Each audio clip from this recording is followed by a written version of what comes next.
This is the original esport racing game. This is iRacing.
Hey, wake up.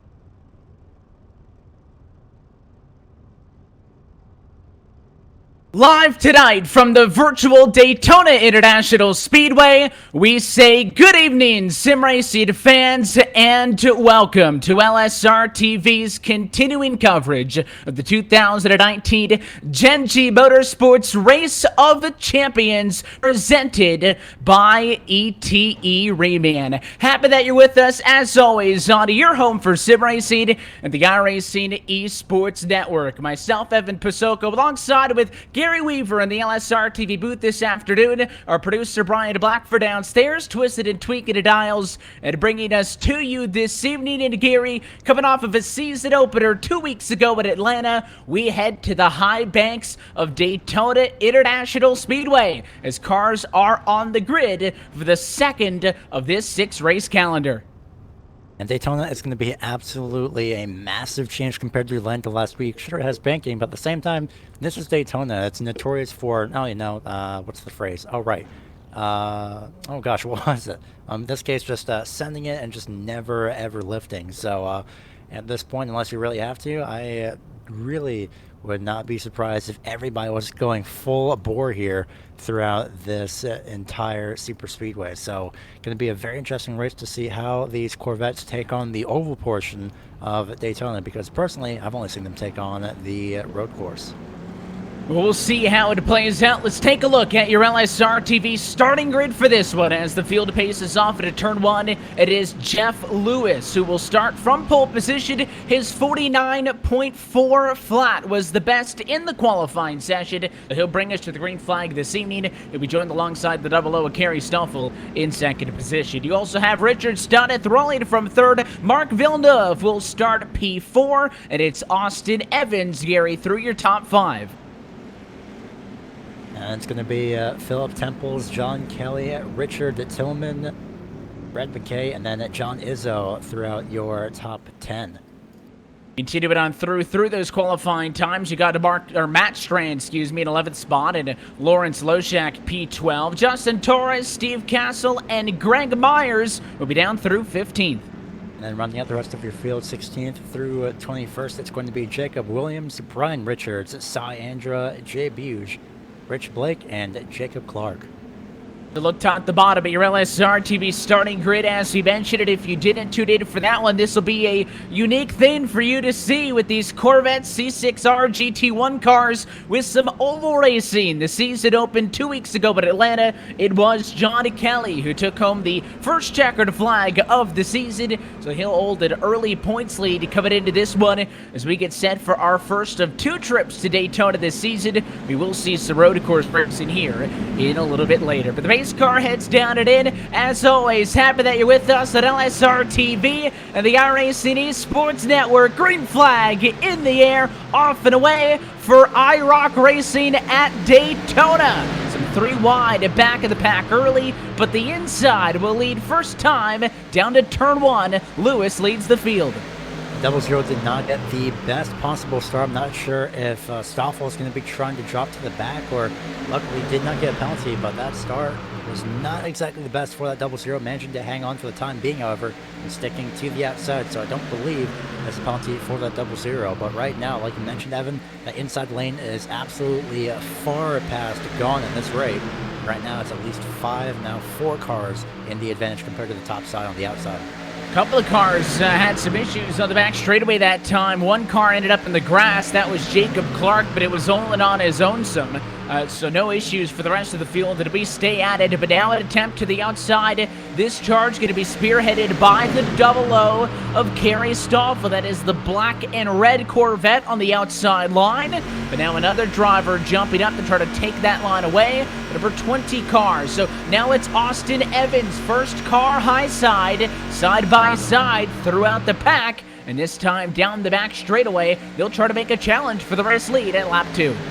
So far, so good for that remark. I'm trying to double check. It's a 95, just all over the back bumper. So relatively similar to the, oh, maybe not, because that 00, a few drivers all over the entire outside lane trying to keep it in control behind all these other Corvettes. So, of course, we're used to be seeing the NASCAR series with their cars here at this track. As all contact, it's going to be a huge wreck here in the middle of the tri-oval. One car goes around, and it's a big one here on the exit of the tri-oval. Somebody got turned, and, well, next thing you know, chaos ensued here. My goodness. Pure absolute carnage, trying to figure out what exactly had happened. Well, it was, like I mentioned, the drivers pretty much all over some lines, and a few got crossed up. The 95 and looks to be the 20 machine of Austin Evans. Both had made contact. They both tried to go for the same real estate unintentionally. And next thing you know, that just causes a huge accident out of the exit of the tri-oval. Yeah, you saw it on the first shot there with the 20 car. He was, I think, maybe pinching down the slightest bit to try to challenge for the race lead, and then it was the 95 machine who just moved up the hill. And when you tag a car like that, you're never going to have a good time to begin with. But, I mean, we had just kind of seen that second line come alive after really struggling on the opening lap of this race, and that is a huge incident that takes out at least a half a dozen cars with a pretty good amount of damage. They're all going to be forced down to the pit lane to try to get some repairs, and this is obviously the concern when you come to a racetrack like Daytona. Now, I'm not sure how much differently these cars drive here compared to how they did in Atlanta. We'll kind of get a better idea when we can talk to some of the drivers post-race and get their thoughts on it, because they still stick together when you put these cars out on an oval like that. But certainly at Daytona, you're not going to get away with a lot of those kind of mistakes. Especially with Daytona, there's always the looming threat of the big one. Apparently in any series now at this point, in any car, especially with the oval, that was, I ran out of breath during that one. Got to catch my breath. That was definitely unexpected for this early on. Kind of, well, somebody is actually spun on the infield, apparently trying to limp it back, and that is, they decided to at least take a tow for the time being. But like you mentioned, just a big accident, and again, I ran out of breath during that, and it was just absolute carnage throughout all of that. So hopefully these cars might be driving a little bit differently compared to Atlanta. I'd like to think, because Atlanta has a bit of a more bumpy surface as compared to Daytona, where this layout has a bit of a relatively smoother surface compared to that. But you can see your race leader, Jeff Lewis. I thought he was going to come down to the pit lane. He will pull right back up, so he'll maintain race lead status. Of course, you could see the drivers. It might take a little bit of getting used to, but you'll see the numbers on the driver's side door, and on the roof you'll also see the flag of the country to which all of the drivers are driving from and representing, a heavily dominated American field. And you talk about Atlanta versus Daytona as we're under the yellow, just to kind of tell everybody about what the rest of the year will look like for this JENGI Motorsports Race of Champions. Michigan is next on the calendar. That's in 2 weeks' time on Sunday, December the 15th. All of the oval races, 60 laps in distance. So it was 60 laps at Atlanta last week. It is 60 laps again this evening. It, of course, takes a little bit longer to get around that many laps here at Daytona, as we'll go racing for 150 miles before this race comes to a close. But then after that, that's when some of those road courses get sprinkled into the mix. Gary, you mentioned that that's really where we normally see these Corvettes on the iRacing service. And at the end of the year, at December 29th, another Sunday afternoon, we'll actually take to the Charlotte Motor Speedway Roval. 2 weeks after that, January 12th, back here at Daytona for the Daytona Road Course. And then the sixth and final race of the calendar goes back to the ovals, where we head to Charlotte Motor Speedway for another 60-lap contest. So 4 ovals and 2 road courses on this 6-race campaign.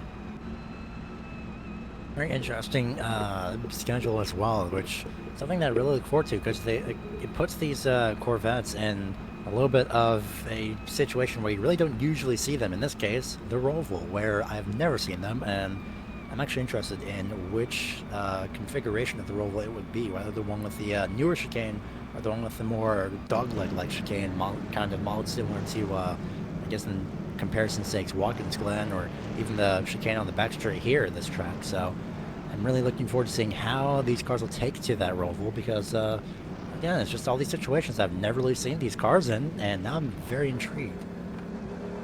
It has certainly been interesting. Lights will stay on top of the pace car for at least one more time around. So the big losers in all of this are the drivers who have to take that toe to the pit lane, as you mentioned, and a lot of them started up front. I think Mark Villeneuve, really the big loser at all of this. He started at P4. He is still on the pit lane. Already 2 laps down in this series, drivers are able to come down to the pit lane if they're involved in an incident and get a quick repair. So basically, that race car gets a whole brand new one off of the trailer. He's ready to go. But Villeneuve, Strand, Byers, and Castle all already 2 laps down, so they will have to hope that they can get themselves back to the lead lap. That's why, really, where that incident happened hurt them a lot more than if the incident's at 4, because at least at that end of the racetrack area, you can kind of limp it down to pit road. If you wreck right past the start-finish on you, that car would have to get all the way back around for service. I think that's why so many of the drivers involved in the incident who took those hard hits opted to go for the tow.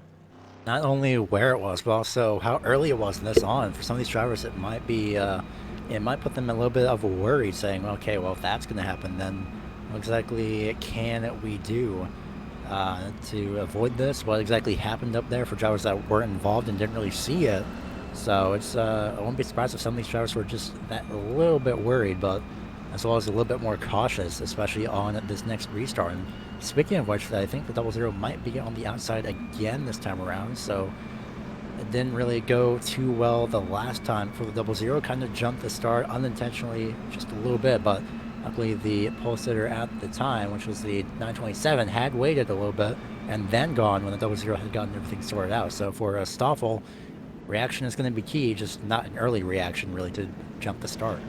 He tried to figure out how that start was, and obviously went a little bit too early, so he had to roll out of it a little bit, and that allowed your pole sitter Jeff Lewis to be able to take off and away. Lights on top of the pace car, as it looks like the front of the field will double up for this one, and it'll be no change on the front row. Big winner after that early yellow is Richard Tillman. Started in 8th position. He is the number 1 car. You can see him. He's on the inside row in the blue and white car, so he'll be 3rd inside of the 2nd row for the restart. He started at P8. He's up to 3rd. Even somebody like a Rich Blake, who started in 20th, is already up into the number 7 position for this first restart of the afternoon. LSR TV's coverage of the JENGI Motorsports Race of Champions is presented by ETE Reman, remanufactured transmissions. Since 1985, ETE Reman has been remanufacturing automatic transmissions for import and domestic cars and trucks. Headquartered in Milwaukee, ETE is proud to be family-owned and over 600 employees strong. ETE Reman products are available through automotive businesses nationwide and are supported by a network of 6 distribution centers. Visit ETE Reman online at etereman.com and buyete.com for more information. Pace car going to dive down it in this time. This restart will see 17 cars on the lead lap. Looks like the first 6 rows or so will be side by side to the start-finish line. Lewis going to take the green flag. We're back underway. Lap 7 in the books.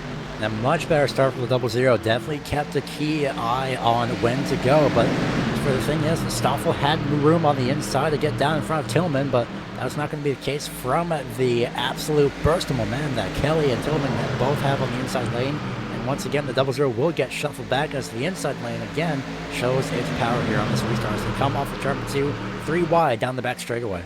Yeah, 3 wide, 1 car trying to look to the very outside. That might be Torres there and squeezed in the middle. The 21 car of Syandra with nowhere to go. He's almost a pinball down the back straightaway, and they'll stay 3 wide into turns 3 and 4. The car on the inside wanted nothing to do with that, so backing out of that exchange was John Izzo. The 3 wide is not going to end there as these guys are hungry, and there's going to be contact now. Sideways and spinning is Torres in the 28, and he's going to go up and over. Same spot as last time. Another big incident.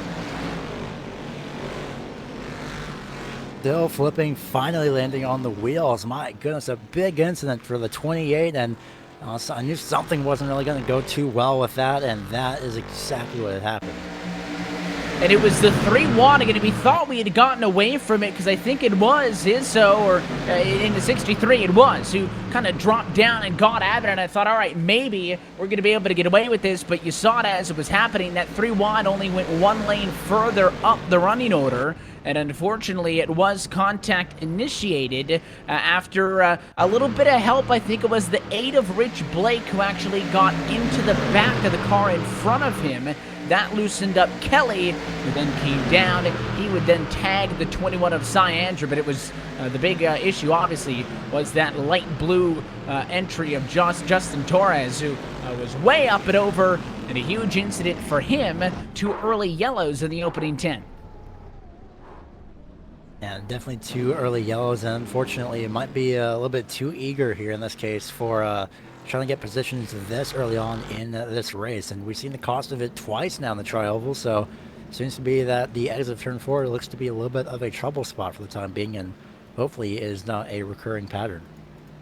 And looking back to the season opener 2 weeks ago at Atlanta, you would think that qualifying was not that big of a deal. And to be fair, everybody off of the front couple of rows has shuffled up so much from those earlier incidents that maybe it indeed is not. But John Kelly, who would go on to win that season opener, started from 16th position on the grid, going up and eventually passing the likes of Richard Suddeth, who started in the number 3 spot, would come home second, and John Izzo, who was your pole sitter, who would go on to finish 3rd in that. So he was able to work his way through the field. But right now, Lewis, your race leader, pole sitter's been out in front of the chaos all throughout. That may be the play in this race, as he's been relatively unchallenged from that top position.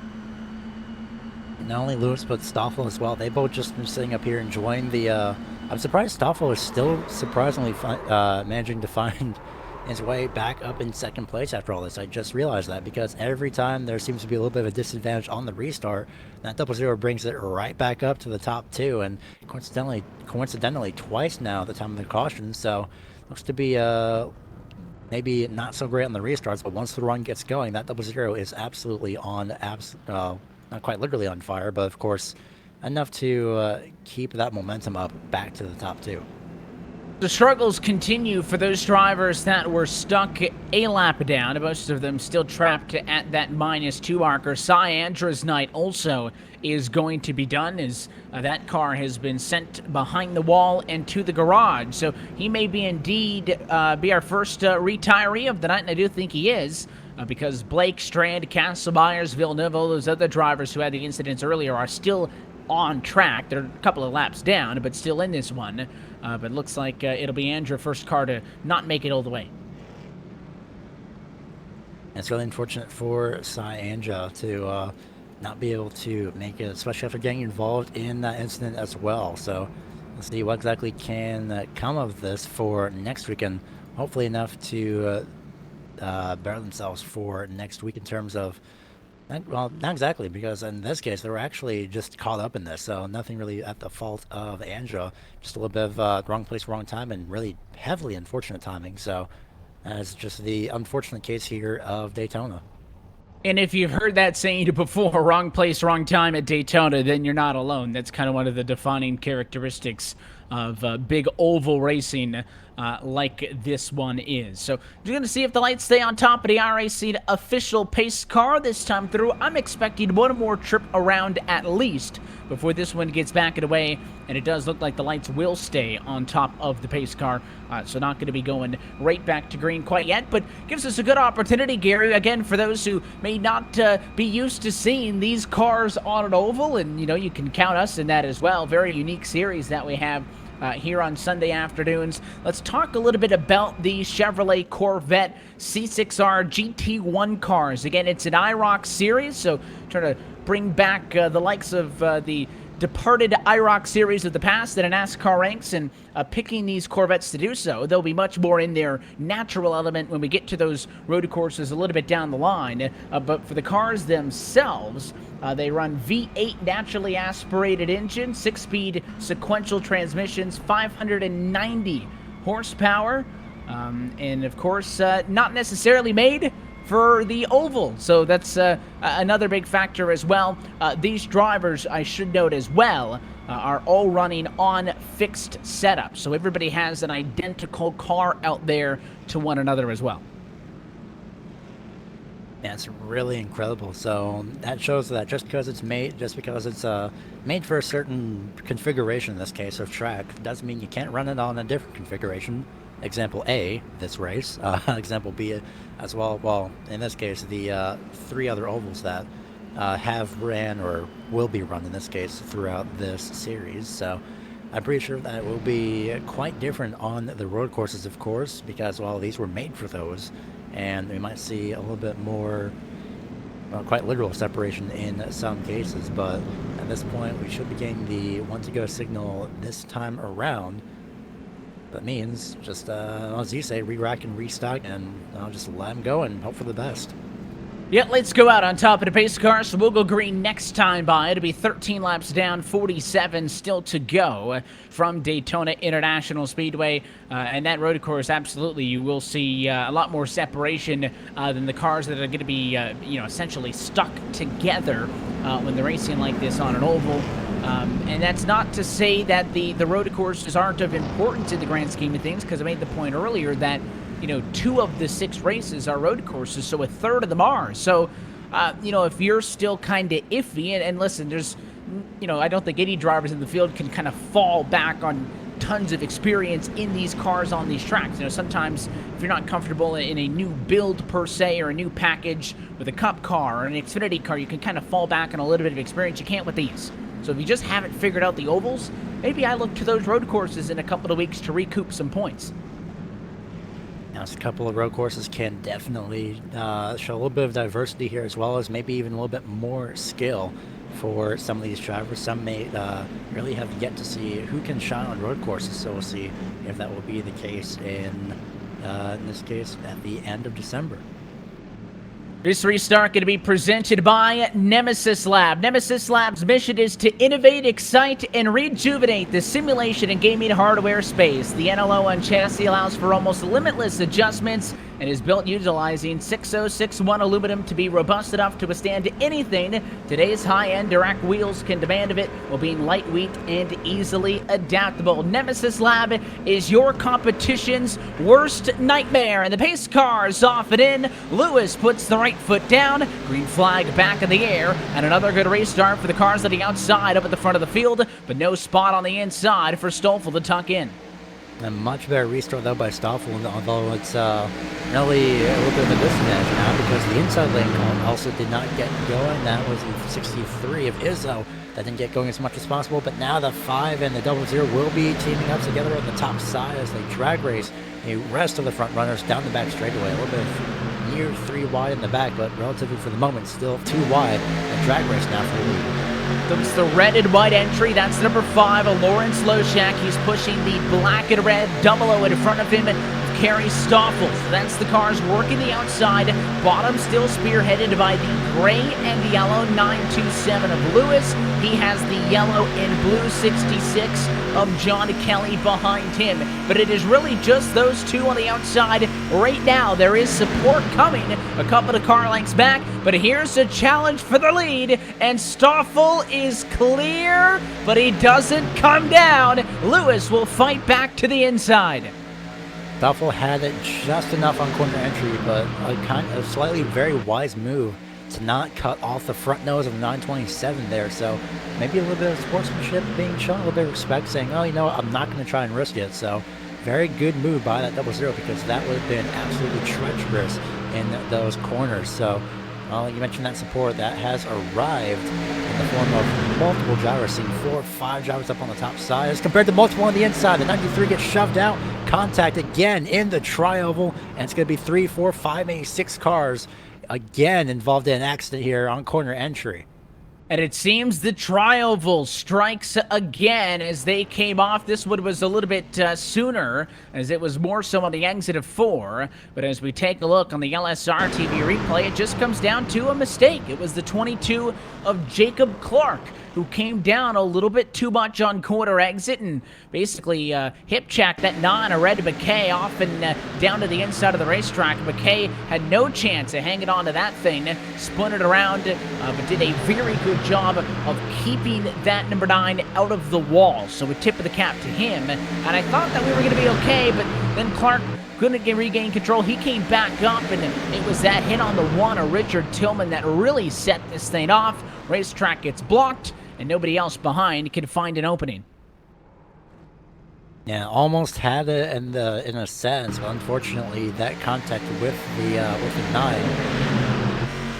just really loosened up Clark's machine. But on the bright side, also another driver that caught a little bit of a break. Not only the 9, but just the 3, I think, barely escaped any damage whatsoever. Maybe a few paint scratches, maybe a little bit of damage. But really, from what I've seen, nothing too major for number 3. So the 3 and the 9 both are really catching the break. And of course, as you mentioned earlier, drivers can still decide to take a quick repair to get those cars fixed up and get back on track. The big key is, if you're involved in an incident, to be able to drive that car back to pit road. You take a tow, you're basically going to spend the rest of your night stuck multiple laps down, where most, if not all, of the drivers that were involved in that earlier incident still find themselves. Brian Richards is going to get the wave around this time by, so the 3 car going to be able to get back to the lead lap, so it's his lucky time to get back on through it. As you continue to take a look at some of the onboard shots of that most recent incident, you saw a couple of good angles there. Now you see, cars sitting in the pit lane trying to get fixed up, get repairs, and that is going to be an ever-going process. Again, all of those cars, if they're sitting in the box, they towed, and they're sitting in there to serve that, essentially, a time penalty for getting put on the hook. Quick repair, you don't really need to sit on there and take conventional pit service time. That race car will just get fixed up for you and get back out on the racetrack. But track position continues to be key. Lewis and Stoffel from the front row, still sitting 1-2, and again, have been in front of any and all issues so far this evening. Yeah, they've caught a very lucky break so far for this race, and in this, at the moment, still Kelly Stoffel just trying to really right out at this point. Just the entire top two. Looking through at the rest of the standings right now, it looks like to be, well, not exactly sure really, but relatively very shuffled around top 10. I see that the 95 of Richard Sudeth gotten shuffled back down to P6. Luckily has escaped any and all carnage, so not really too bad from after starting P3, so still can hang on, still able to hang on for the rest of this event is that number 95. Also, just wanted to update on the 21 of Cyan. I mentioned earlier that he was going to be the first car that went behind the wall. He was given a disqualification penalty by race control, so don't know exactly what the decision was behind that, but just did want to update everybody that, of course, you can get a quick repair, you can get back out there. So the 21 machine was given a penalty, which ends his night. So he'll end up finishing in the 21st position. Not a very good outing for him on the second trip around of this season. I mentioned, based on those results last week at Atlanta, John Kelly took home the race win. It was Richard Sudeth and John Izzo, the rest of your top three. Mark Villeneuve, Steve Castle, 4th and 5th, and then Brian Neff, Austin Evans, Philip Temples, Rich Blake, and Justin Torres. Those with the rest of your top 10 in order. 6 down to position number 10. Let's kind of look to see where those drivers are running now. John Kelly, race winner a week ago. He's 3rd on track right now. Richard Sudeth, who came home in the number 2 position just 1 week ago, is currently running in 6th on the racetrack.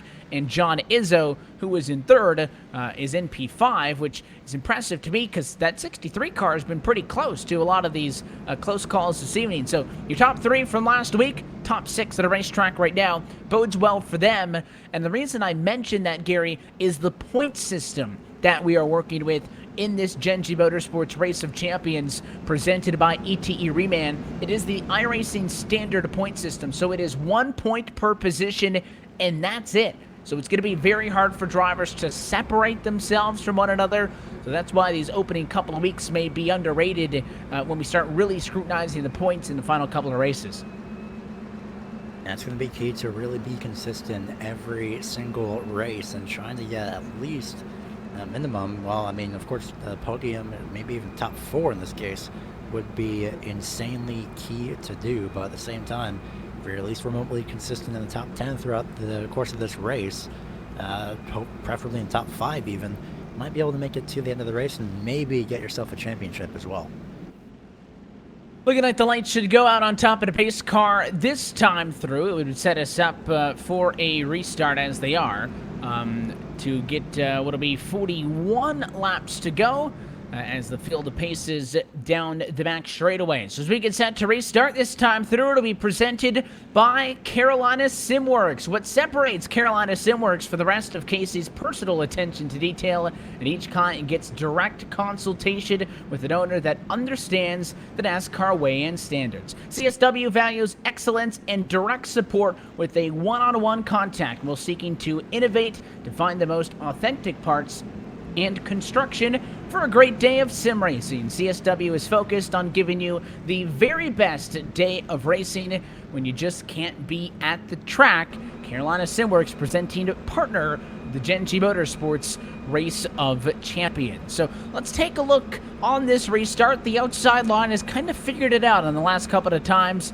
but let's see if those drivers mid-pack look for any patience. They didn't want to dabble into the 3-wide last time, still led to an incident. We'll see how it goes this time through. Green flag back in the air. Drivers coming across to take lap 20, and Stoffel almost beat Lewis to the line. Had the check up there. That'll slow down the outside.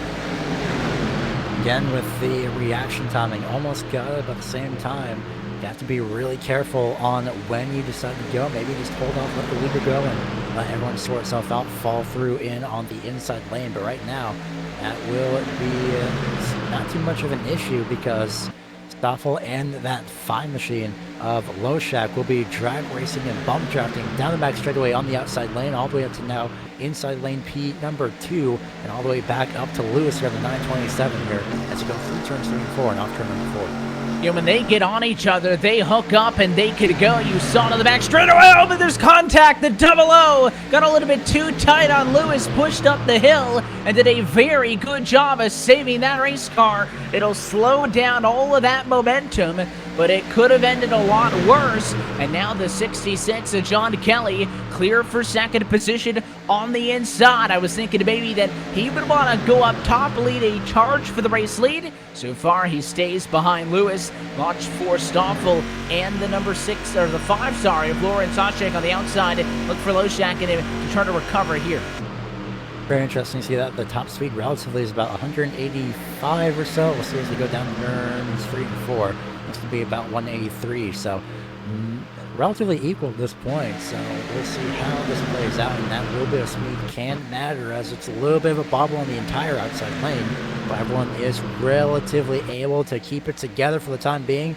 Stoffel moved down a little bit, thought he was going to squeeze, but luckily managing to just at least run the line as much as possible. As we have a spin in the back in the travel once again. Somebody's flipping wildly. I see Sudif involved as well. That's Jay Buge and the number 7 that's heavily involved. I was flipping over, and also Jacob Clark over on the exterior infield. So the third incident in the travel once again. And this one is Buse, so the triangle strikes once more, and it was just that number 7 machine getting a little bit out of whack. You'll see on the replay, he simply just comes down on Sudith, and I mean, there's nothing a number 95 machine can do, and unable to recover. He goes back up the hill, and the kind of innocent victim in all of this is Steve Castle, who gets collected on the outside. He had nowhere to go. Of course, the big ride there you saw flipping was Jay Buge, who had started at 19th position. He had been the beneficiary of a lot of those earlier yellow flags in this race, picking up positions, moving through the field. And now, unfortunately, he's the one that has to head to the pit lane for repairs. And that incident will also end the night of Steve Castle, who has driven that car behind the wall. His night is done. That's really unfortunate for Steve Castle after the incident. Again, the travel just seems to be a interesting time of a problem spot, because with these cars, it seemed to be maybe not planted as much as, say, well, pretty much any of the top 3 NASCAR cars that have been here on the ovals. So really a little bit of an interesting difference, and a little bit of an interesting comparison in a sense to see between these cars that are built for road tracks versus, well, a giant banked oval where you run at least a constant and consistent 180 or so miles per hour. And of course, that's something that these drivers, I assume, I mean, you know, if you're going to do a series like this, certainly you're going to be doing a lot of practice with a very unique car track combination like that. But also, these drivers are only going to get more honed in as this season progresses, and they kind of figure out the nuances of these cars. But again, I still think track position is at the top of the list on things of importance. Also should note that the wave around on this lap is Mark Villeneuve. So he was 2 laps down after starting up on the second row on the drop of the green flag. So he will go to just 1 lap down. So his slow march back to being competitive in this race continues. He, of course, has to hold out and hope to be the lucky dog once more on the next yellow, if he does want to be able to get on through. But, you know, obviously the yellows play a factor with this as well, Gary. But, you know, if it's going to be 60 laps at all of the ovals, that Atlanta's race, 60 laps there, a lot less time-wise than 60 laps here at Daytona. And the race that we go to in 2 weeks' time at Michigan will kind of split the difference in between them. So these drivers will also have to figure out, you know, not only the different racetracks, but the different lengths of time over the course of the race to kind of balance out their strategies and whatnot also. So that's just another factor.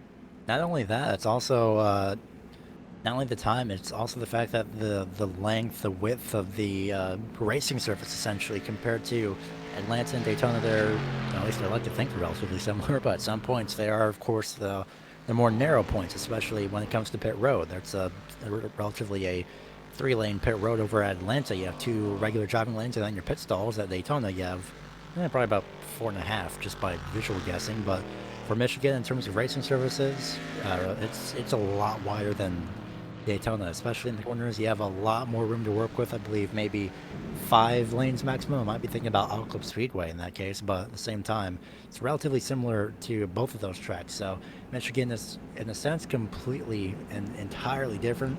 Doesn't have as short and I guess, more direct tri-oval as compared to here at Daytona. It's a lot more D-shaped over in that case.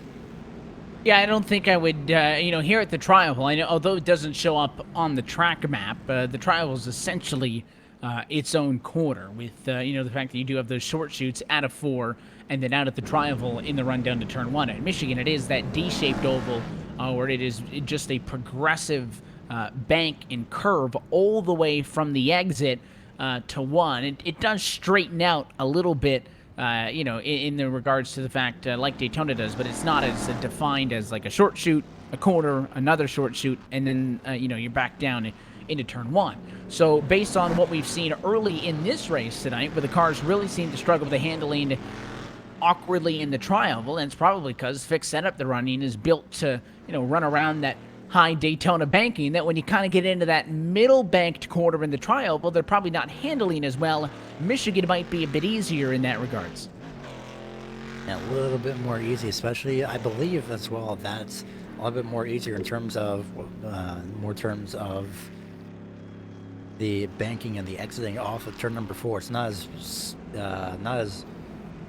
exactly sudden here at Daytona, but it's not as direct. It's a little bit more gradual compared to here at Daytona, and especially when you're in cars that really haven't been built for Daytona. In this case, well, the oval course, kind of have a little bit of trouble. You might have a little bit of trouble trying to keep the car under you, trying to keep it with you, trying to not have it step out. So having that, along with trying to stay behind somebody and push them, having somebody push or at least stay directly behind you.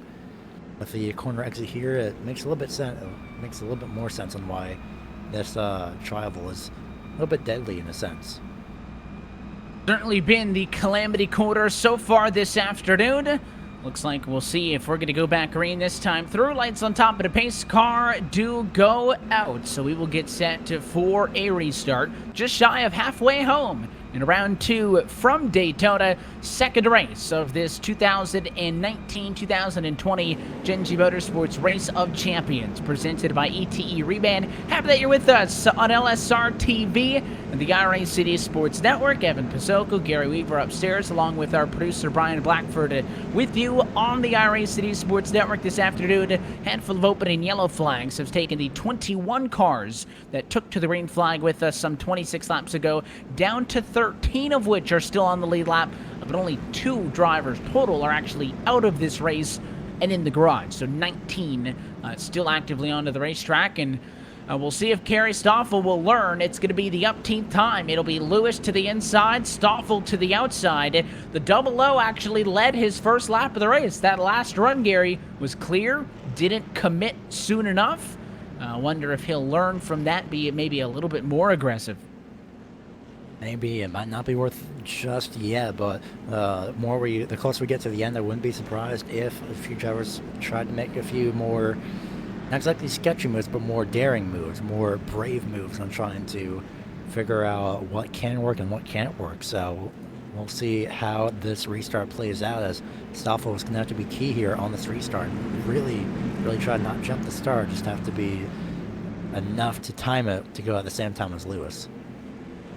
Let's see how well they coordinate this one. The field's going to have to wait on the 927 of Jeff Lewis to restart this race. 34 laps to go at Daytona, and it is a good challenge to the outside. In fact, a poor restart for the car back in third spot, so the inside's open. Stoffel drops down to the bottom. He's kind of non-committal, though, running the bottom. Now he'll go all the way down. Tucking Lon in second. Now he'll go back up top. Trying to get a run on the inside and move right back up to the outside. You might be a little bit more home there on that outside lane, understandably enough. Been out there for a majority of the race so far. Might as well stay up there if it's not really doing anything too bad. So I would say go for it, as right now, back to the back bumper of the 927 is the 66 of John Kelly, just sticking right with the 927 as they go through turns 3 and 4. And we'll see how well this goes and how the outside line fares. Just a little bit, as I thought that was going to drift out a little bit wider. I believe that wasn't the case as they make it through the Tri-Oval this time around. Still aggressive at the front, as you can see that duo on the outside line actually pushing each other through that Tri-Oval. Awfully brave, with the cars on the inside line leaving a couple of feet of space. as did not make contact in the corners. You can be physical. I mean, we've seen cars bumping on each other, and it has paid off. It is the side-to-side contact that has really been troublesome in the turns, and you can see the 5 car of Lawrence Loshak at the outside pushing the 00 in front of him. Kerry Stoffel, the challenge for the lead. Oh, a lot of side pinching, though. A huge bobble by the 5. He'll hang on, but he loses a lot of speed. That was an amazing save, and I saw the one instinct of, well, maybe spoke too soon. Gotta be careful. There's still some cars there around in the area, but Richard Tillman, I think he moved down to the inside because he was expecting that somehow. He saw that out of the corner of his eye, and look at this daring move, 3 wide down the middle and in turn 1. That really loosened up the air around the 66 of John Kelly, but now they'll be side by side. The 5 Loshak is saying, well, you know what? Now to make a daring move to make up positions, and that nearly worked. The 66 will be right behind. That's going to be 3 wide again down the back straightaway. The 11 of Mark Strand on the top side for around P number 4. And Strand's actually a lap car at the moment, so he's got to be careful to not mix it up with the race leaders. He'd certainly like to get a lap back, but as he's bouncing off of the 28 car of Torres at the outside wall, probably not the most disciplined of moves, and he will eventually tuck back in line. Totally get the idea that you would want to, just get a lap back by passing leaders, but then when they're too wide like this, probably not the best time to do so. But that move by Loshak to go to the middle has flip-flopped that outside row, so instead of he being the one that's pushing the 00 Stoffel, he's going to have to rely on Stoffel to push him here. Oh, and there's contact. Now he gets turned. Loshak is into the wall. A caution at lap number 30, right at halfway. And he had really been pinching tight on that inside line, Gary. And that time it just did not work as he got into the 66 of John Kelly on the inside. And sometimes it isn't really worth trying to pinch down. So I guess in this case, halfway throughout the race, it's understandable, but it just did not play out into anybody's favor here as Matt Strand was caught up in that as well. And I was going to say, as well as the 95 caught up in that as well. I was going to say for the 11, he was going to be better off trying to back out of that instead of staying in the middle of all of that. And that's the first, incident tonight. I mean, it's similar incident. I mean, I guess similar reason. You got a little bit of that horizontal, or I don't know if you want to call it horizontal movement or lateral movement, whatever, up and down the racetrack. That's where the issues come from. But it wasn't in the tri-oval, it was in the corner. And I think that the reason why that number 5, Machida Loshak, was a little bit more aggressive there is because that 00 behind him, Stoffel, had not had to push anybody all night, Gary. So he wasn't on his bumper, and he was starting to drop back. So to kind of counter that lack of support, he really went to pinch down. And, of course, that's just what happens sometimes. Yeah, this is what happens sometimes. And unfortunately, that is one of the cases where it just does not play out into the favor of any few drivers at all. So, unfortunately, the 95 decides to take it behind the wall. He was, I believe, at least a lot down at the time, but now still will remain. And, unfortunately, will stay or will take it behind the wall for the rest of this event. So that'll end another night, and Matt Strand not very happy about an incident. He'll also receive the one-way ticket to the garage. So Strand's night is done after he and Richard Sudeth had a disagreement under the caution flag. And it's going to end the night of those two drivers. So I'm not really sure what that incident ties back to. I'm just going to rewind the tape myself to see where they ended up getting in contact with each other. They were part of the incident. Yes. Sorry. And I guess the 95 wasn't happy that the 11 chopped them off. I really don't know. It's what I'm trying to think as well. I think the 11 moved down to avoid, and the 95 just happened to be there. So I guess the 95 wasn't entirely too happy about that. That's what I'm getting from this. Well, and obviously in incidents, oftentimes somebody hits the brakes, they get hit from behind, and you don't appreciate that. If the 11 car was not there, Richard Sudeth would have just driven on through. But in defense of Matt Strand, if he didn't move down the hill, he would have just driven directly into the driver's side door. of the wrecking number 5 car on the outside of the racetrack. So I can't really place much blame on him for coming down, but he definitely did move from that outside line to the inside line to avoid the incident, and it did cause both he and the 95 to spin out. But in all honesty, Gary, I mean, they didn't even end up in the inside wall. They just kind of skidded to a stop down on that big back, paved back straightaway apron. So they got away relatively okay, but obviously not appreciative of that was Sudith, that he came back and gave a shot to the back end of Strand under caution, which is what got him the park, and then Strand got parked for what he said on the radio afterwards. Yeah, it's really essentially a wild situation, essentially, but I mean, the fact that I believe, I'm trying to figure out who it was that spun. Unfortunately, it does not immediately come back to me because of the situation that we have here. But with the fact that the driver got caught up immediately on the outside lane, so it was very sudden. It was just all relatively sudden. So really, in a sense, all what happened after the incident really could have been avoided. And that's what. Yeah, well, in big track, we like to go back to say short track tempers on a big track, and that's drivers frustrated with some of the incidents that they have been involved in so far this afternoon, and probably all could have gotten away without that, but unfortunately, that's those temperatures boiling over. Yeah, that's pretty understandable at that rate, especially with this track with how many incidents that we've had so far. I'm pretty sure I wouldn't be surprised if even I myself would be a little bit frustrated at the fact that there just been kind of this many cautions, maybe caught up in a few incidents beforehand, like Matt Strand, who was trying to get his lap back, but decided against it, backed off, moved down, and again got involved in another incident. So more than likely, it's kind of characteristics of short tracks, just brought to the much larger tracks here. Well, it goes to show you that that kind of emotion and reactions are universal when you talk about racing, and of course all of these drivers want to do good, but I think they'll both look back on that one and probably regret it and all the points you give up again, because with a restart that'll come with still about 25 laps to go in this race, not a ton of cars are dropping out again, because you do have that ability to go and get your quick repair, but cars are going to get a lap down car could get involved in another accident. They continue to fall laps down. I mean, even if you're not on the lead lap, there are still positions out there for you to gain. Your lucky dog on this exchange of caution flag is Jay Buse. So the number 7 is going to get back to just being 1 lap down, I believe. Stick with it. Like I said, 1 point per position. All these spots matter.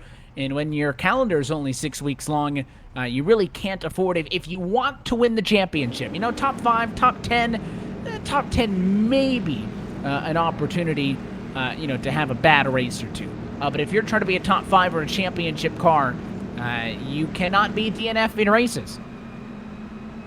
And you also can't put yourself into daring situations like for tracks that really not exactly can support or cannot support.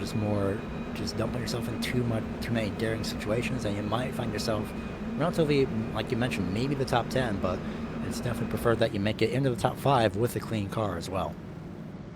The lights go back out on top of the pace car as we get set to go back green flag racing, second half of the race, as we get set to go back green at lap number 34. This restart brought to you once more by ETE Reman. Since 1985, ETE has been remanufacturing automatic transmissions for import and domestic cars and trucks. Headquartered in Milwaukee, ETE is proud to be family-owned at over 600 employees strong. ETE Reman products are available through automotive businesses nationwide and supported by a network of 6 distribution centers. Go online to buyete.com for more info. Pace car off and away. Lewis once more in control. Past halfway at Daytona. 26 to go. Could be an immediate drag race down off of the travel. John Kelly, a great burst of momentum, and he'll have the number 9 of Red McKay, who's involved in an incident earlier on. Didn't get too much damage, and luckily was able to keep it under control and off the inside wall. And he's fighting here now in the top 5 with all these other drivers. Really, the only few drivers that have not been in the top 5 so far. I believe the 28 Justin Torres, but now we're going to have a huge host of cars that are going to catch up to your front pack here. And they are tightly condensed down into turn number 3. The top 8 or so still side by side off of the restart. The new player here on the inside of that second row, it is the blue and white number 1, Richard Tillman. He pushed up on the 66 of Kelly. Kelly saw that in the side view mirror, moved up to give him some space. The Wonder Machine hasn't been this far up front yet this evening. Started P8, has had to work his way back to this point. We'll see if Tillman's going to be able to supply the 927 to Lewis with the support that he needs.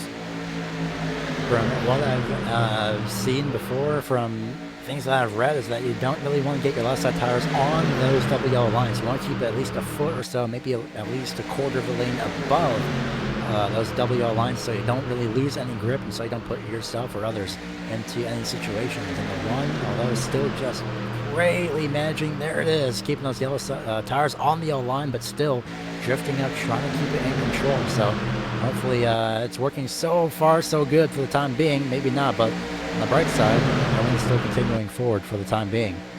And you can see these drivers playing that game of inches where they'll enter the corner with some separation and then they get a little bit more bold and they try to walk it down the hill. And when you got cars at the bottom a little bit wishy-washy on that double yellow line, then you're concerned on how tight do I want to squeeze to the bottom. One thing that we haven't seen off of this restart is a lot of bump drafting. Let's look to the outside line.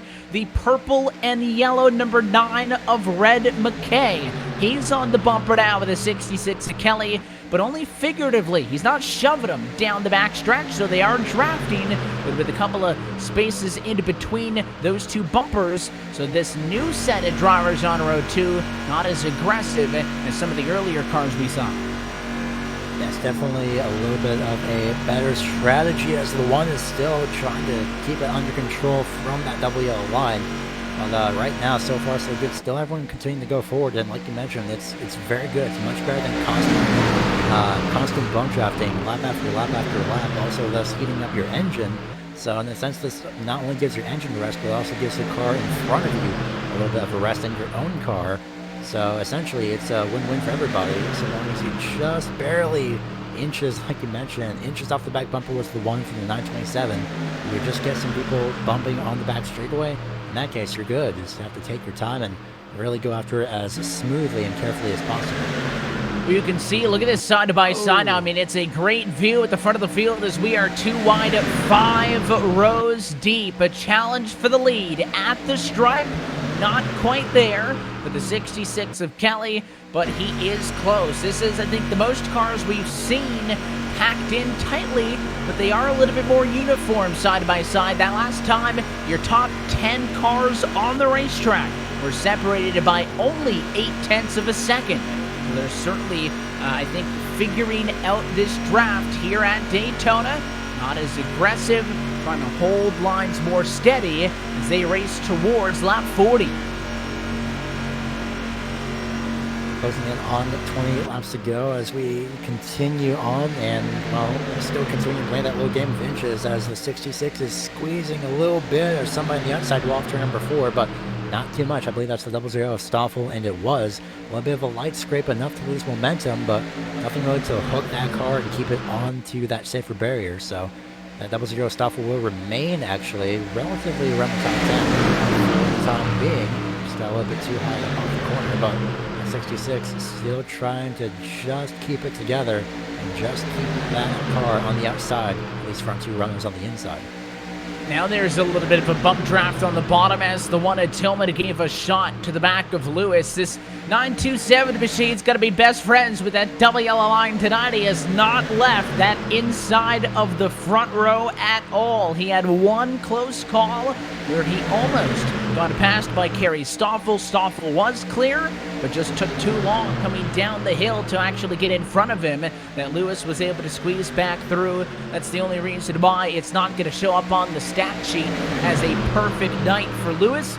But for all intents and purposes, it really has been from that front position. The third row back in line, you'll see the kind of light blue and white machine. That's the 28 of Justin Torres. Back up, top him, it's the white and black number 63 of John Izzo. Those are some drivers that we talked about earlier in this race, but haven't really mentioned it in the context of fighting up front for a little while. There's really nothing that they can do, and I really don't see, based on the way that these cars have driven today, I don't see a third lane at this point, Geary, as a viable option. So if they're too wide... By all these drivers, more of a little mutual agreement in terms of car positioning, saying, well, you know what, let's not have the third lane open up because the cars are kind of all over the bottom two lanes in the first place anyway, or should I say the bottom and middle / top lanes if you're the outside runners. So a little bit of a good mutual agreement, essentially, maybe a little bit of a gentleman's agreement saying, well, you know what, we won't really use this unless absolutely necessary. So I haven't seen the 3 wide too often so far as of this restart. We've seen it a couple times, but really it's ended in disaster just a little bit as Tillman slides out twice in the 66, but both of which continue to just somehow, still keep it together. Third time's a charm, and I think Tillman's trying to cool off the engine just a little bit at the same time of trying to keep that car under control. And you are starting to see them get a little bit tighter. Those top 10 that were within 0.8 of a second last time were all within 0.7 of a second. So when you do get a couple of laps under your belt with this tight quarters racing, you start to get a little bit more confident. Look at the 66 and Kelly on the outside. The one again. Tillman pushed up on him. Kelly was really pinching down in the turn that time. And when you do that, you're so susceptible to the cars on the bottom. Any sort of bobble. That car down low steps up half a lane. Looking at the one at Tillman just because Kelly's alongside Lewis, but he's not nose to nose with him. So his quarter panel is at the nose of the one at Tillman, second car in line on the bottom. So he has to hope that when he pinches down, both of those cars on the inside can hold their line, and it's kind of hard to focus on where they both are at the same time. If you're right door-to-door with somebody like he is now, he could get right alongside Lewis and park there when you're kind of in between lanes, and there it is! Kelly's going to get turned, and a caution at lap 44. I was going to say it would be better off to kind of back off a little bit and hope for the best and just really keep the car under control, not make any moves, but unfortunately it was a little too late, and Kelly might pretty much be done for maybe this race.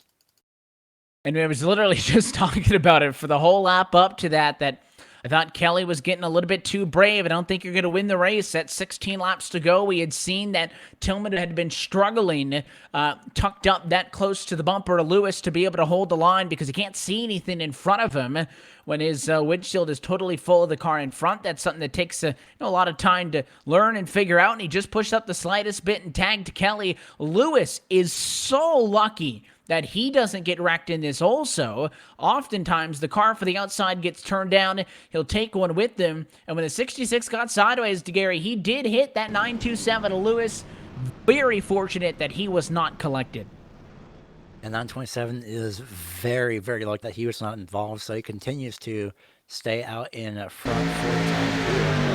That might be a matter of drivers still trying to figure out when is the car really stable in the sense on certain lanes. When is it unstable? In this case, it looks like for a few drivers it might be a little bit unstable when you're really close to the back of another driver with the airflow and how it is. So that might be something that plays into effect, something to think about.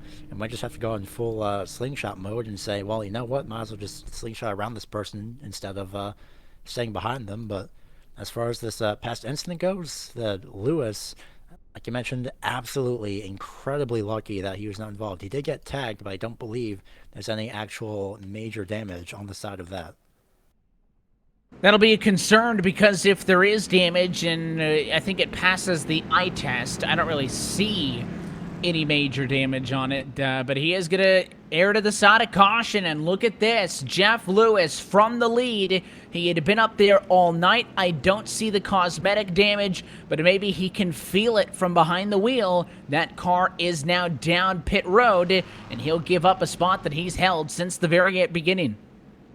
And that's the key thing as well. Sometimes just because it passes the eye test doesn't mean it passes the feel test in this case, in terms of how the car and the steering feel. So it might be something with the suspension, and luckily a little bit of a quick fix can help out that 927 so we can get back out and going as soon as possible. So he'll get service and obviously an opportunity, if needed, to top off on fuel, as these cars get jacked up at all at once. So if he does go for tires, you can get all of those at the same time as well. A couple of cars actually beat him off in the pit lane. Kerry Stoffel and Austin Evans also onto the pit lane. So this will completely shuffle up the running order, and all of a sudden it's that one car of Tillman who finds himself in front.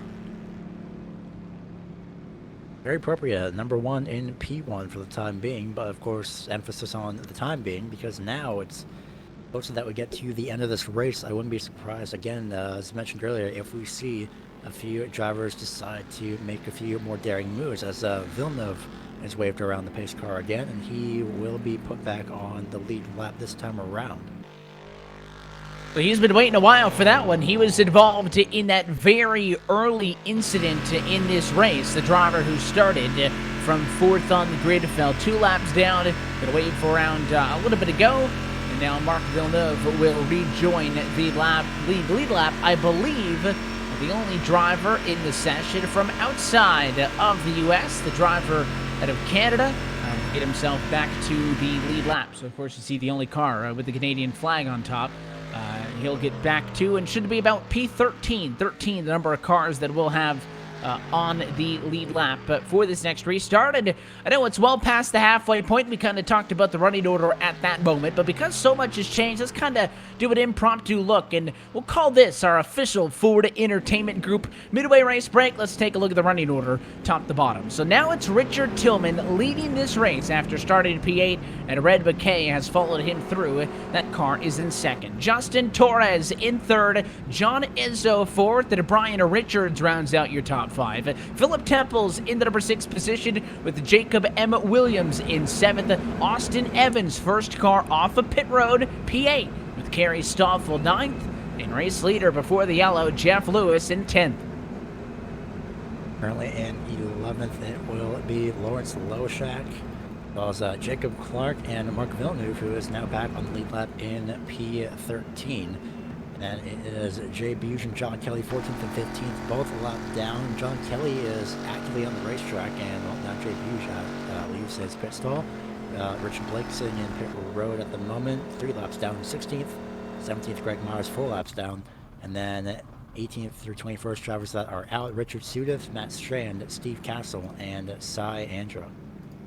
To look top to bottom at your Ford Entertainment Group midway race break, FEGPC has been serving the iRacing community with custom-built affordable computers specifically built and tuned for iRacing. Your PC will come with everything you need preloaded, so you can get racing as soon as it hits your doorstep. Get yours today and join the over 600 iRacers already enjoying a Ford Entertainment Group PC. Computers to fit every budget from $540 and up. Visit fegpc.net and mention code LSRTV10 to get your build quoted today.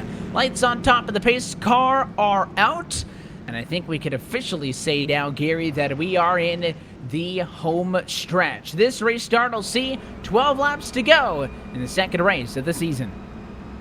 12 laps to go, and really just a matter of quite literal time to see if drivers can make it to the end, maybe even if the 927 can make it back up front. But with how we've seen the last restart go, drivers just kind of staying a little bit stagnant, really making moves mostly off the restart and then just sorting themselves out, not really making any major moves.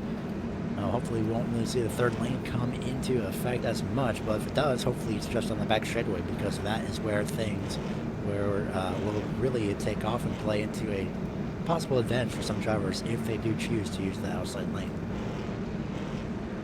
And we will see now. We had, the big step on that last run was that drivers had kind of agreed, all right, let's not be pushing on one another, and let's not try to make a third lane work, where it probably shouldn't. And now, and I'll take blame because I said it's the home stretch, so, this could be one of the final restarts towards the end of the race. If you get 1 or 2 yellows in the next 12 laps, you're actually going to end up running more laps that are yellow than green. Very little opportunities to make passes. So this is where you are going to have to be more aggressive than you have been all night long. We'll see how it plays out, though, as the pace car dives down and in. It is the first time tonight it's a new car in control as Richard Tillman takes the green flag. We're back underway, and McKay got a little bit too early, had to check up on the brakes a bit there, not beat him to the line. And here comes the 28 of Torres. He'll go to the outside, but problems behind. Couple of cars spin. Stoffel's off the racetrack. So far, though, no yellow because they're on the apron. And it looks like everyone will be able to get back going. It was Philip Temples and Stoffel. They both made contact. Not exactly sure what had caused that. Somebody had made a move up to the outside lane, and it was a little bit of too much speed combined with too little speed for some drivers that really caused a sandwich in a sense. And, well, that's what unfortunately had caused that incident. But now, a little bit of a breakaway for your main pack, and really something that we haven't really seen for this race. Yeah, this is a total breakaway. We had seen, top 8, I think, was the magic number last time. I kept mentioning how tightly packed they were together, but there were still other cars out there. They were just a little bit further back. Right now, it's a top 7 breakaway with another duo behind in 8th and 9 trying to catch up. Look like Brian Richards, though, the yellow and black at number 3, trying to go to the outside, doesn't do so, and that may leave the door open for Torres, still in the blue and white car, to lead the outside charge. He's got the 63 of John Izzo behind and almost forced 3 wide as Richard looked for the middle, but a smart play to back out of that, get back down to the bottom. Torres with a big run now into turn 3. He gets in front, but not enough to clear. Yeah, right now it's a drag race as we come off of turn number 4, 10 laps to go to the start-finish line, and now it's really a matter of which moves are you really willing to make, and of course that you hopefully not expensive to anybody except their own self. So we see a little bit more bump drafting now, and the few drivers really being daring with how much space is available. And every time I'm in the corners, I always get interested in seeing some of these drivers' brake plates activate. And in this case, it would be the case for the 9, Fred McKay, definitely being a little bit cautious on corner entry, not always lifting, but also using at least a little bit of the brake. As right now, the 63 and the 28 bump draft down the back straightaway. This is where that comes into play. They are locked, both on the inside duo and the outside duo, pushing all the way down the super stretch and into turn number 3 as we're inside of the final 10 laps at Daytona International Speedway. Inside wins out this battle in 3 and 4 with Richards absolutely plastered on the back of the 1 at Tillman. And on that last run, Gary, we were talking about how it seemed like Tillman was struggling to hold the bottom. Right now, he's perfect on the inside, obviously a lot more comfortable being pushed by the 3, and Richards is very good at it, but he has to be aggressive because guys on the outside are just as physical. Row 3, where do you go? For McKay and for Evans, they've got nowhere to go, but we stay 2 wide. Again, now down to 3. Really something that you have to hope for is just hope that something in your favor happens in the span of the next 8 or so laps, 7 laps, but other than that, I'm seeing that Brian Richards now is having a little bit of, essentially, a little bit of the same back and forth motion that Tillman had when he was directly behind the 927. So now it seems to be a little common theme as there's contact, and everyone just saves it, spreads out, but there was barely contact between the right front, the left front quarter panel of Torres and the right front quarter panel of Tillman, and that somehow a little bit was enough to at least force the drivers to go wide, but everyone managed to save it. Very great heads-up driving by that 28. The 28 came down the pinch just as Tillman had kind of came up, I think, to almost push him up the hill, and because of that, they were on a collision course again in that trial, which has been the calamity quarter tonight. Everybody's able to hang on. That other duo of cars I was talking about, Jacob Clark and Jeff Lewis, 8th and 9th position, they have caught this lead group. So it is a 9-car lead pack way out in front. Oh, and he's going to get turned! Torres from the front row gets hooked on the bump draft. Caution, inside of 7 to go. I'm seeing there must have been at least 1, 2, 3, 4, 5, 6, maybe that same amount, 7 or so cars got turned and involved in that incident. The only person that really benefited from this was Tillman. Lewis was back up in 2nd, and Hughes and Kelly, I believe, but they might be a lot down, so Williams and Clark for sure benefited from this on the lap. Torres went into the wall. That was just a bit of bumper hook. He wasn't lined up, a little bit too far to the right-hand side, came across that right rear quarter panel, split him out, and when he ended up in the wall, that back end kind of rotated around, tagging John Izzo, who also spun. When Izzo spun, he tagged the 3 of Brian Richards. Everybody else behind them wrecks, and somehow through all of that, the car that's going to end up in second position, I think, is John Kelly. Jeff Lewis, maybe even. No, it's Lewis they're going to give it to at the top of the yellow. Jeff Lewis, as everybody behind race leader Tillman wrecked. Lewis, who had to pit from the race lead, we assume, to get the car repaired after he had gotten door slammed. Could have also been for tires, could have also been for fuel, Gary. We're not 100% certain. But all of a sudden, he'll be back on the front row with a chance to win this thing. Everything played well out into Lewis's favor for the time being, but now it's really a matter of nerves, essentially, adrenaline. Which moves are you willing to make, and do you really want to make those moves? And it's going to be the thing, especially for Lewis. It'll have to be key here. He's been great at controlling restarts, but we've never seen him on the outside of a restart. That was being controlled for the time being, and something might be happening with Richard Tillman. Not entirely sure for the time being, but he'll apparently decide to take a tow. Might be something mechanical on his end. Well, he was just leading this race. Lewis had come to the second position, and I don't think Tillman got any damage. I'll rewind the tape to double check. But, you know, Tillman had a great opportunity to race for the win in this one, and I don't see any damage in all of this, but he does decide to take that car behind the wall. So all of a sudden for Tillman, his night is done, and Jeff Lewis finds himself back in front. And for all of the ups and downs, the chaos and the calm in between, and through all of that, the consistent car tonight had been Lewis and Stoffel on the front row. And while Kerry Stoffel still being scored as the last car on the lead lap in position number 9, you know, Lewis, I think, deserves to be back up here. I think it would have felt wrong if, you know, he drops back to P10 and was never able to recover. And, I mean, no one's been able to do it tonight past the 927. And it'll be a tough, tall order as Lewis will find himself once again as a control car. Yeah, so that's kind of worked out in his favor in a sense, but really the only thing I can think of for Tillman is something mechanical must have happened. But other than that, though, unfortunately, nothing will really play out for him tonight. So we'll see how he fares next week. But this time around, I believe we might be getting the once to go signal. We'll see. With 5 laps to go now, and the lights will stay on, so we might get a 3-lap shootout here, assuming the lights go out next time around. We expect that to be it, and of course, if we get the 3 laps to go, then that looks like it would be the last restart of the race. Just trying to double check to see if there is any sort of overtime procedure in effect, but I do not believe so. Could be proven wrong, but we'll find out in that regards. But I think you have to try to make that move to the outside. And what have we seen when cars on the outside of the front row have tried to kind of guess these restarts? They've almost always been wrong, Gary. I can't recall a single restart where, you know, the car on the outside nailed it and was no snows. I mean, there's been some good runs, but it's either been okay or bad. I don't know if you could really afford to have a bad one. And you want to talk about drivers who we haven't, you know, talked much about. Jeff Lewis, your pole sitter, is leading. The car that's going to be alongside him is Jacob Clark. The 22 car started 21st out of the 21 cars who started this race. So literally 2 drivers who started polar opposites some 56 laps ago are going to be the ones going head-to-head for the win.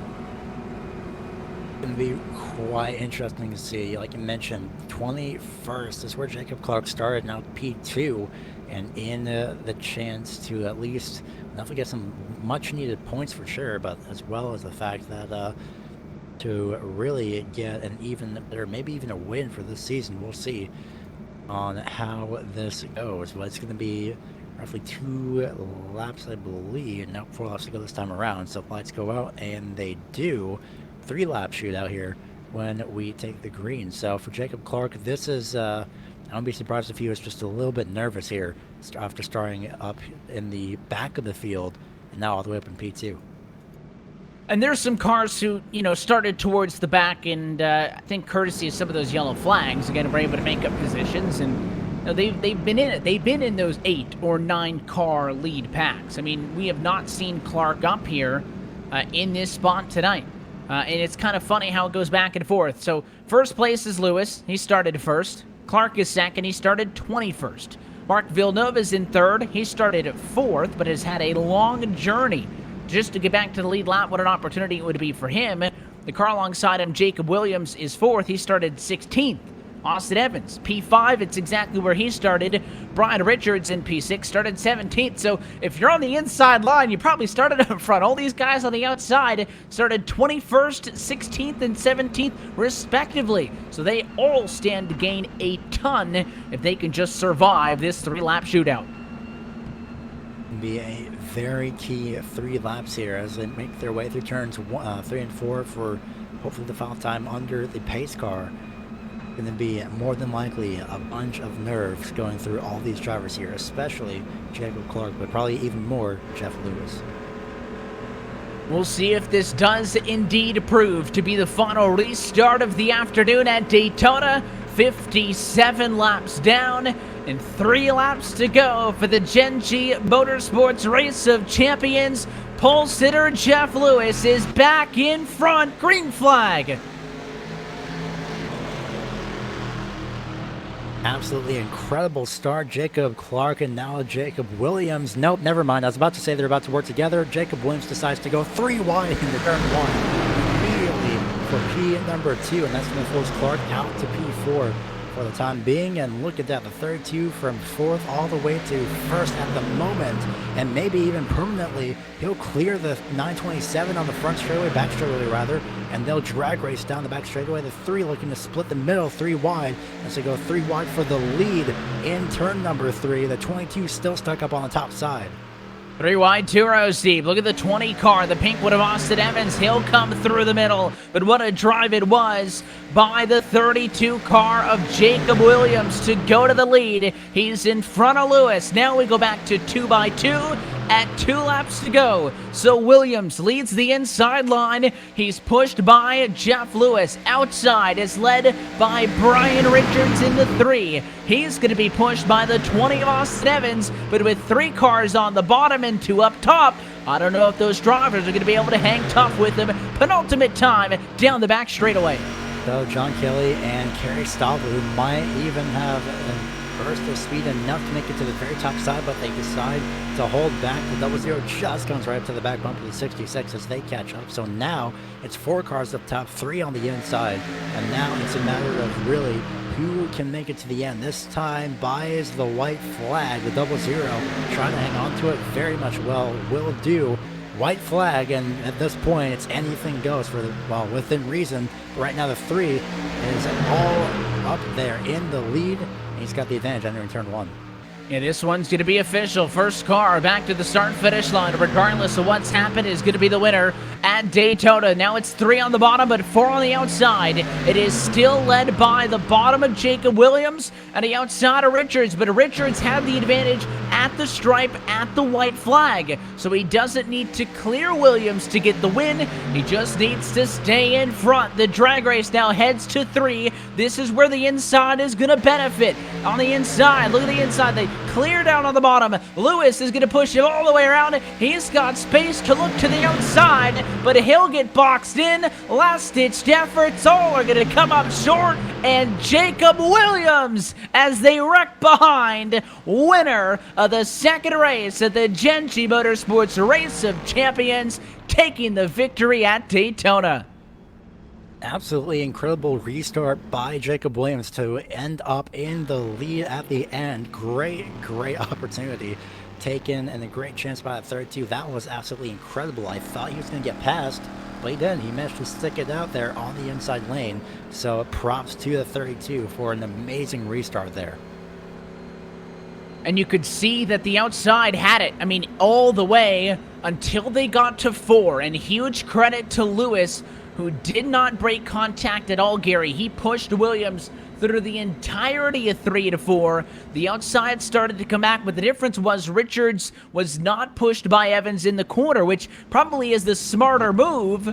But in the last lap, I think you got to go all out, and that's the difference, was those drivers willing to commit on the bottom, well, maybe losing that contact. And I don't know if it was being timid or if they just lost contact, but either way, inside stayed hooked up, outside did not. That was the difference. I thought Lewis might have looked to the outside to try to get it on his own, but the 3 car wasn't all the way behind him, so all he could do was keep it planted into the bumper of Williams and push him for the victory.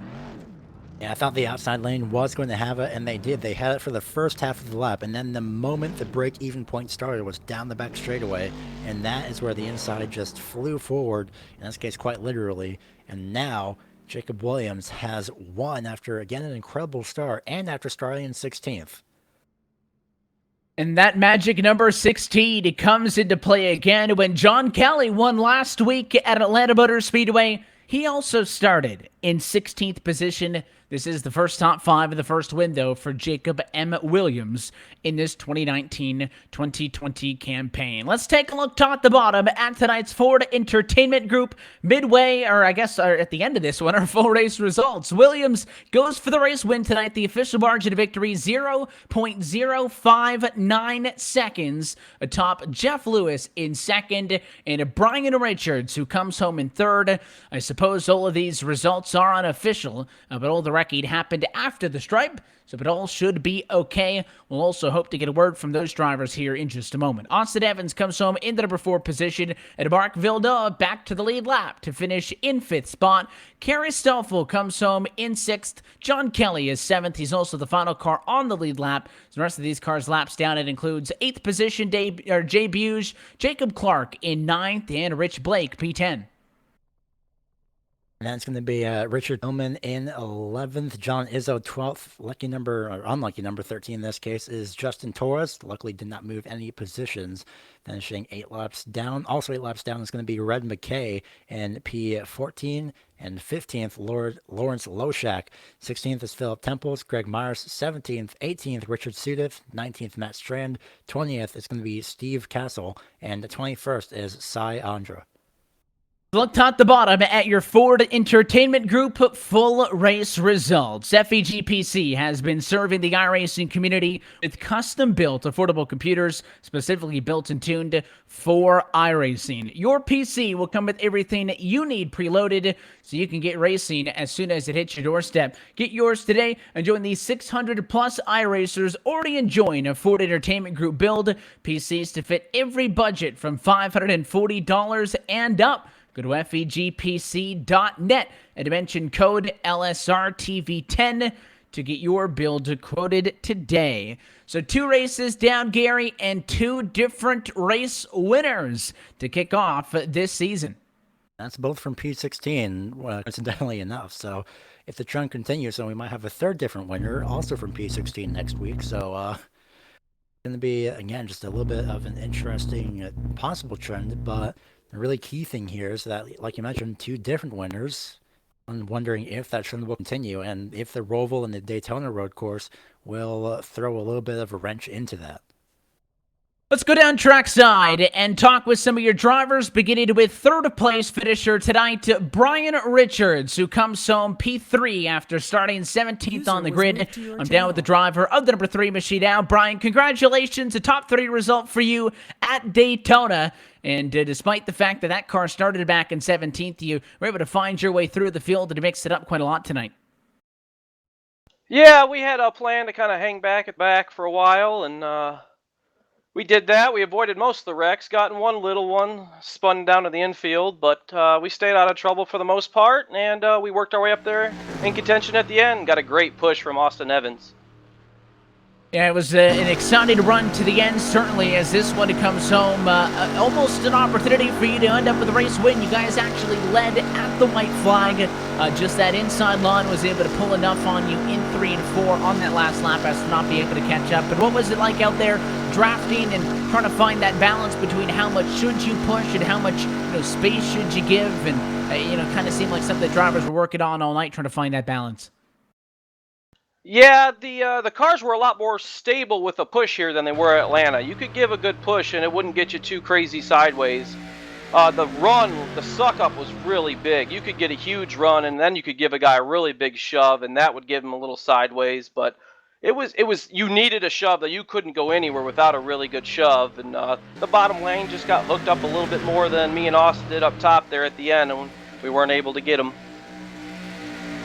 Moving forward, obviously, a 6-race calendar to be able to get a good result in this one to kind of pick up the pieces from I guess, a less than ideal season opener at the Atlanta Motor Speedway. We look up to Michigan now, so third different kind of an oval in 3 weeks. What do you expect to see when we head there? I expect the cars to be a little bit more spread out, actually. I know 3 and 4 there when we were testing was a little bit treacherous. The cars are real light in the back end there, so the draft wasn't as predominant. It wasn't like a Talladega race. It was more spread out. Obviously the runs were big, but you weren't nose to tail the whole time. We look forward to seeing that one. It'll be the third race of the campaign, 2 weeks' time, Sunday, December the 15th, right here on LSR TV and the iRacing Esports Network. Brian, but for your top 3 tonight at Daytona, anybody want to say hi to while we've got you? I want to say thanks to American Coney Island, my longtime sponsor on my super late model, as well as here, and my Richards Transport, my company I own, and hi to my wife Lindsay and all the boys. I want to thank Greg for putting this on. It's been really fun, and got to thank Austin Evans for the push. The third place finisher from Daytona. Brian, we appreciate your time chatting with us again. Congrats. Thank you, guys.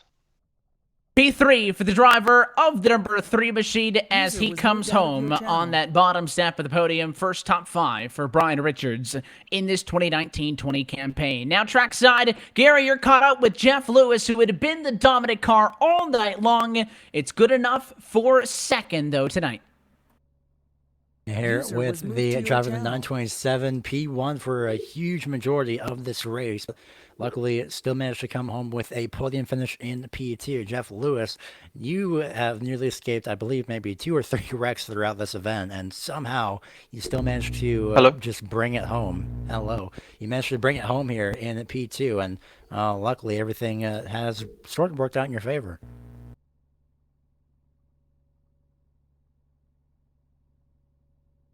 Might be having some technical issues with Jeff Lewis for the time being. Do you have us?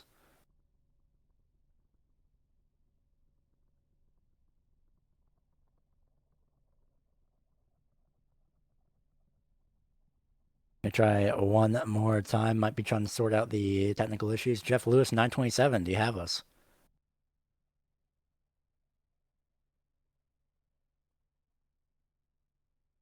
Unfortunately, looks like he might not be available for the time being, but regardless, he did finish P2, but we do have the P1 finisher, Jacob Williams, who started in 16th.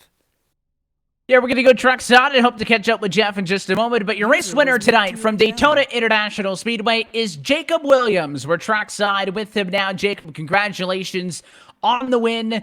Talk about fighting through some adversity to get yourself in the right spot at the right time and then to get that push to the victory. Just tell us and basically walk us through that final restart. Hey, thanks, guys. It was an amazing evening tonight. I kind of stayed back, tried to stay as much trouble as possible, but it seemed like trouble was everywhere. And then that last restart, I knew that the only way to get up to the front was to make it 3 wide, get a good restart, and get to the front, because I knew if I got a jump on them, they wouldn't be able to get me. User left. Well, certainly that jump accomplished, and you were able to make your way to the front. And next thing you know, you had the guy that had been leading the majority of the night on your bumper. That push looked like it was ever so critical at the end with the 3 and the 20 car bearing down on you from up top. Oh, absolutely. If it wasn't for Jeff, I wouldn't be here tonight. I got to personally thank him and JENGI Motorsports for doing what they do and making this possible for us to have this great race. And I thank you guys for broadcasting for us. It was an amazing race. Comparatively to Atlanta, what were the differences, out there in the pack? And we were just talking with third place finisher Brian Richards about the ability to push a little bit more, and certainly that came into effect late with the 927 all over you. But how did the cars feel out there on the 2.5 mile oval? They felt like they were more underneath of you. They didn't feel like they were as free as Atlanta. Not for sure if it wasn't because we were turning as hard, but overall the car was way better here. Well, we'll continue the trend of mixing it up. Started with the 1.5 miler, came to the 2.5 miler, so we'll split the middle. Michigan in a couple of weeks' time for the next time out. Me and Gary were actually talking on the broadcast about what we thought some of the differences might be, because it seemed like tonight Trialville was kind of a calamity quarter. Michigan, a D-shaped oval, different shape than what we've seen. What are some things that you're going to be looking forward to try to back this win up? Just, again, you got to get with the right people for Michigan. It's going to be fast-paced. Due to the practice runs we ran there, it's going to be great. I'm excited. Michigan's probably one of my favorite tracks to go to. We'll be able to take it 3 wide, and the outside does work a little bit better there. So I'm super excited about Michigan, and I know that we're going to put on an amazing race for you guys and everybody else watching. Well, we look forward to catching that one next time out. But as the winner tonight from Daytona and down into Victory Lane, Jacob sponsors, shout out to all those good folks. Who do you want to dedicate this one to? Yeah, I want to dedicate this to Jeff, the guy that pushed me, and Philip Temples for getting me where I'm at, and JENGI Motorsports for setting this up for us. So thank you guys for hosting, and you guys have a great night. Well, we appreciate you as well for giving us some time post-race for the insights. Jacob, again, congrats on the win, and hopefully we'll catch you again in 2 weeks' time. Sounds good. See you guys later. Your winner tonight from Daytona. So User was big moved thanks out to of your Jacob channel. Williams, Brian Richards for giving us an opportunity to chat with them. User joined your channel. Not sure if we're going to have that opportunity to talk with your second placed finisher in this one. I think it may be sorted out, Garrett. So let's toss it down, see if we can get the 927. User was moved to your And channel. Jeff, do you have us? Yes, sir. I got you now. There we go. So you started P1, got that throughout majority of the race, and ended up finishing P2, but still a pretty dominant performance here at this track. You narrowly avoided a couple incidents, but luckily you got everything sorted out in the end. Yeah, it was a fun. I mean, I don't want to say not exciting race up front most of the time, but definitely when the outside got a run, I was really nervous there. Yeah, the outside run is definitely a little bit nervous. With that car on the inside lane, did you feel any, since you were in the mid-pack for a portion of the race, or at least for the ending of the top 10, did you feel any difference compared to being out front in clean air versus in directly behind some other cars? I mean, mainly just the huge benefit that these cars get in the draft. I didn't really feel anything different tire-wise or aero-wise, but I noticed that, I mean, on the straightaways there, when I'm going to push, I got almost 10 miles an hour on the next car ahead of me. And that made a big difference. You have to really play your bumps. That way you don't take the guy out. Yeah, it's definitely a pretty interesting, a little bit of a more, more responsive draft here in these cars especially. So as we head into Michigan next week, what are your thoughts for that track? Honestly, it's a lot of fun. I guess the only one I can compare it to is Atlanta. And Atlanta is a very bumpy track where this is smooth, so you can be a little more aggressive with your bumps here in comparison to what I saw at Atlanta. Yeah, it's definitely going to be something to look for sure. So before we go ahead and let you go, is there anyone that you'd like to give a shout out to for your second place finish? Yeah, I just want to give a huge thanks to JENGI Motorsports for putting on the event, and you guys for hosting us and putting it online and everything. I want to thank Track Monkey Apparel, my sponsor. Great group of guys. But other than that, I just want to thank you guys for everything. I want to thank you for your time. We'll talk to you again next week at Michigan. Thank you, sir. User was moved So out there of we your go. Got channel. all of our top 3 finishers. Big thanks. Jacob Williams, Jeff Lewis, Brian Richards, 1, 2, and 3 tonight at Daytona. 2 weeks now down in this JENGI Motorsports Race of Champions presented by ETE Reman, Gary. And an interesting one and an exciting finish tonight at Daytona. The top 7 cars within 0.2 of a second of each other at the line. And it is Williams coming home victorious. Second different winner in 2 weeks. And we look forward to having everybody back with us on the network at Michigan in 2 weeks' time. It'll be a different kind of challenge, but also for a lot of the same excitement. Oh yeah, it's gonna be again just a little bit of a wider track, essentially the same smooth surface, but Michigan for that track, it's gonna be there's just gonna have a massive amount of room to work with compared to Atlanta. So with the speed and the bumps, it's kind of understandable for that comparison. But in terms of Michigan for next week, I'm looking really ahead to see how these drivers will play into that wide amount of space that they get to use. And we hope that you join us until next time. Still more action coming up this week on LSR TV and the iRacing Sports Network. Hope that you join us tomorrow night at 9 o'clock Eastern Time, right back here for the season opener of the 2020 Real Sim Racing Icebreaker Winter Series, supporting the Nevada Partnership for Homeless Youth. You can catch all of those here on LSR TV and the network. And of course, you can stay up to date with us by going online to livesimracing.com, like us at Facebook at Facebook.com/LSR TV official. You can follow us on Twitter as well at LSR TV for more. On behalf of the entire team at LSR TV, behind the scenes, night in and night out, and for your broadcast team tonight. For myself, Evan Pasoko, for Gary Weaver and Brian Blackford, I want to thank you for tuning in and congratulate Jacob Emma Williams as tonight's race winner. The series will return on Sunday, December the 15th. It's another 5 o'clock Eastern start. That race and every race of the JENGI Motorsports Race of Champions can be found right here on LSR TV and the iRacing Sports Network. Until next time, good night from Daytona. Williams, your winner today.